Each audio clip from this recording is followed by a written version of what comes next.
Bom dia a todos, dia 29/12 de 2023. Já quero estar te pedindo para que deixe o seu like, para que se inscreva no canal do YouTube. No vídeo de hoje eu quero estar falando sobre o referente tema: comprando uma guerra que não é minha. É isso mesmo. Vou repetir para você gravar: comprando uma guerra que não é minha. Eu já quero aqui estar dando início falando sobre Davi. Davi, que nós bem sabemos que quando Davi foi chamado para ir à guerra, ele foi chamado para ir à guerra, né? Porque o seu pai o chamou e falou: Davi, vai lá no campo de batalha lá. Aí acredito que Davi falou: nossa, será que Saul mandou me convocar para o exército dele? Não, Davi, ó, toma esse pão, toma esse leite, toma esse queijo, leva para os seus irmãos, também leva lá para o rei Saul, que eles estão lá em guerra contra os filisteus. E aí Davi vai, só que ele vai como um entregador de comida. E quando ele chega, ele se depara com uma situação a qual, para ele, eu acredito que ele deve ter olhado assim, sentido vergonha dos soldados de Israel, que estremeciam com os gritos do gigante Golias: dá-me um guerreiro para lutar. E Davi, quando viu aquilo, e aí Davi pergunta: o que faria se alguém vencesse aquele gigante? Qual seria a recompensa? E aí falaram que ia se casar com a filha do rei, ia receber também um bom dinheiro, e a sua família ficaria isenta de impostos. Aí Davi decidiu comprar uma guerra que não era dele. Aí Davi falou: pois então eu entro nessa guerra, comprando uma guerra que não é minha. E Davi se dispôs a lutar com aquele gigante e venceu. Davi não tinha nada a ver com aquela luta. Ele não fazia parte do exército, ele não tinha uma armadura própria. Tanto é que Saul tentou vestir ele com a armadura. Davi não conseguia nem andar com aquela armadura de Saul. Aí Davi falou: com essa armadura aqui eu morro rápido na mão desse gigante. Davi não empunhava nenhuma própria espada, não aceitou também espada de ninguém, apenas uma funda. Então Davi não tinha nada com aquela luta, só que Davi resolveu comprar aquela guerra, comprar aquela briga, comprando uma guerra que não é minha. E você vê que quando Davi ele decidiu comprar uma guerra que não era dele, né? Porque nem parte do exército de Saul ele fazia. Aquilo serviu de promoção. Aquilo serviu de... Davi foi promovido no emprego de pastor de ovelhas, ovelhas malhadas, que eram as ovelhas que Deus nem aceitava o sacrifício, ovelhas de difícil comercialização. Davi foi promovido para pajem de armas. De pajem de armas ele foi promovido para tocador de harpa, também foi promovido para general lá do exército de Saul, até que a promessa de Deus se cumprisse na vida dele e Deus o tornou o rei de Israel. Mas ele teve que comprar uma briga que não era dele. E às vezes na nossa vida é assim. Você acaba vendo situações que você não tem nada a ver e você acaba tomando a decisão de entrar naquela briga, de entrar naquela guerra, de defender o mais fraco, de defender o oprimido. É assim, comprando uma guerra que não é minha. Você lembra de Moisés? Moisés, ele estava no palácio no Egito. Moisés foi um filho de adoção, foi neto por adoção de Faraó, porque a filha de Faraó adotou a Moisés. E aí Moisés já tá lá no palácio, tá com a vida boa, tudo tranquilo. Aí Moisés, ele olha, vê os soldados egípcios agredindo os hebreus, que eram do povo de Moisés. E aí Moisés defendeu e com um golpe forte acabou matando o egípcio, um golpe na cabeça. E aí no outro dia Moisés foi falar com os egípcios que estavam brigando, e o que eles fizeram para Moisés? Quem te colocou por juiz sobre nós? Você vai querer matar a gente como você matou o egípcio ontem? As pessoas que Moisés havia defendido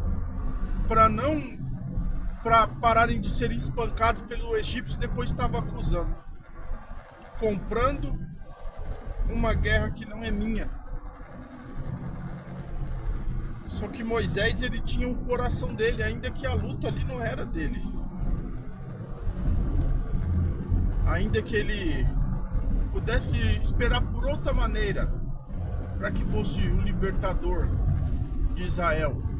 Ainda que ele esperasse passar os 80 anos, que foi com 80 anos que Deus chamou ele do deserto. E Deus falou: os que procuram a tua morte já morreu. E aí Faraó houvesse morrido, e aí Moisés fosse levantado como Faraó no lugar dele, e aí Moisés pudesse libertar Israel da escravidão.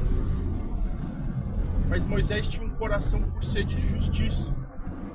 Moisés tinha um coração voltado em defender o mais fraco, comprando uma guerra que não é minha. A Bíblia fala que os irmãos de Jefité, em Juízes capítulo 11, expulsaram ele de casa.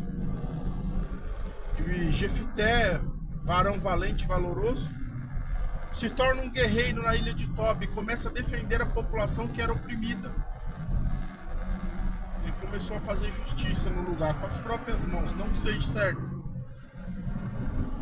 E ele forma um exército de homens levianos que se juntaram a Jefité. Então ia haver uma guerra em Israel. Os amonitas iriam vir contra Israel. Israel não tinha soldados e temia os amonitas porque eles eram homens cruéis, que abriam a barriga das grávidas e arrancavam o feto, cegavam os olhos das pessoas e as deixavam vivas, cegas. E eles nunca haviam perdido uma guerra. E aí o nome de Jefité chegou até Israel, lá da ilha de Tobi chegou lá em Israel. E aí os irmãos de Jefité ficaram sabendo: foi aquele que nós expulsamos, foi o bastardo. Ele se tornou um guerreiro e formou um exército. Vamos lá buscar ele e pedir para ele vir defender Israel. Quando eles chegaram na ilha de Tobi e chamaram a Jefité, Jefité falou: essa guerra não é minha. Vocês me expulsaram de casa. E agora que estáis em aperto, vocês vêm me procurar? Não, Jefité, nos ajude. Nós iremos te colocar como príncipe, comprando uma guerra que não é mais minha. E aí Jefité achou por bem ir, fez um voto com Deus, que se Deus desse para ele a vitória, ele faria um sacrifício para Deus. E Jefité, ele voltou porque foi lhe oferecido para que ele fosse o príncipe, e ele se tornou um juiz de Israel, lutando uma guerra que não é minha. E ele voltou e lutou. Você lembra de José lá no Egito? Quando o faraó teve um sonho, ficou perturbado com o sonho: 7 vacas magras, 7 vacas gordas, 7 espigas bem recheadas e 7 espigas secas. O faraó, perturbado, já não dormia mais, ficou sabendo que José, a quem ele havia mandado prender, tinha o dom de interpretar os sonhos. O Espírito de Deus habitava nele. Ele mandou chamar José. José poderia ter ficado com raiva do Egito. José foi preso inocente. E José poderia ter falado: essa guerra não é minha. Eu sei o que vai acontecer, mas eu cruzo os meus braços. lutando uma guerra que não é minha. Mas quando José deixou de lado, mesmo sabendo que foi injustiçado e punido com anos severos de sua vida atrás de umas grades, e decidiu ajudar o Egito, Deus o honrou e Deus o levantou. Você vê que se José tivesse guardado raiz de amargura no coração dele, ele não sairia, ele continuaria lá no presídio até o resto da vida dele, até o fim dos dias dele. E ele morreria naquela seca sem comida, assim como também todas as outras pessoas, lutando uma guerra que não é minha. A gente vê assim que nós cristãos que servimos a Deus, quando você começa a passar por alguma provação, alguma luta, você reúne pessoas, você pede oração à igreja, você faz campanha no seu lar, chama pessoas para irem orar na sua casa, e pessoas que não tem nada a ver com o seu problema, mas elas compram a briga, elas agarram a causa e lutam junto com você, comprando uma guerra que não é minha. Mas nós estamos em guerra a todo instante. Ainda que se eu não estiver lutando a sua guerra, eu estou vivendo uma guerra espiritual. Eu estou vivendo uma guerra da minha carne contra o espírito. Porque o espírito cobiça, luta contra a carne contra o espírito. Pois há uma guerra incansável, insensável da luz e das trevas. Ainda que eu não lute a sua guerra e que você não lute a minha, mas cada um de nós temos as nossas guerras. Temos as nossas guerras internas, temos a nossa guerra no nosso pensamento, temos a guerra contra o diabo, lutando uma guerra. Tem guerras que não são nossas, tem guerras que não deve nem nós entrar, mas tem guerras que sim, ainda que não sendo nossas, são guerras que Deus quer que a gente entre e lute, para que assim também nós ajudemos ao próximo e também avancemos no reino dos céus, lutando uma guerra que não é minha. Fique com essa mensagem. Que Deus te abençoe em nome de Jesus.